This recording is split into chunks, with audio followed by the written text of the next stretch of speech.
Қазақстанның жазба мәдениет тарихы ежелгі ғұндар мен сақтардың көшпелі өркениетінен бастау алып, оның жарқын да жасампаз шежіресі орта ғасырлық түркі жазба ескерткіштерінде жалғасын тапқан.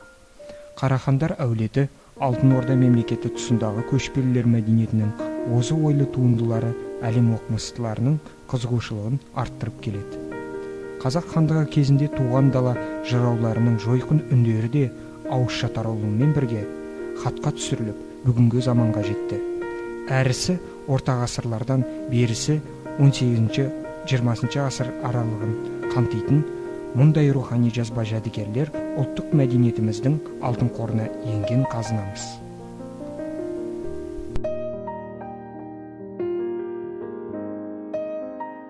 Осы қазынаны жинақтап, келер ұрпаққа ұқыптылықпен сақтап жеткізу бүгінгі күннің міндеті.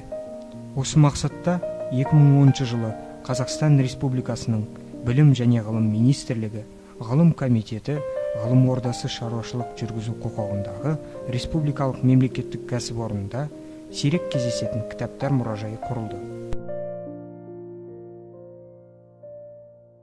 Мұражайдың негізгі міндеті Қазақстанда және шетелдерде сақталған ел тарихына, мәдениетіне, ғылымына қатысты көне қолжазбалар мен сирек кездесетін кітаптарды бір орталыққа жинақтау, сақтау, зерттеу және дәріптеу, әртүрлі мәдени тарихи жағдайлардағы олардың әлеуметтік рөлін, көне ғасырдан бері қалыптасқан отандық жазба мәдениетін жан-жақты көрсету болып табылады.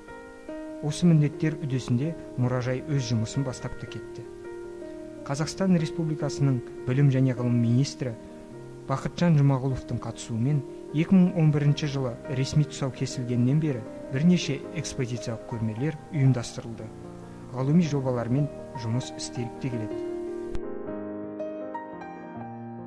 Мұражай еншісіндегі көне қолжазбалар мен сирек кітаптар, көне жазба жәдігерлері, ірі ойшылдар жауһары, алып және кішкентай кітаптар коллекциясы, 17-19 ғасырлардағы Батыс Европа сирек кітаптары, ғасырлар қойнауындағы асыл мұралар сияқты тақырыптық экспозицияларда ұсынылды.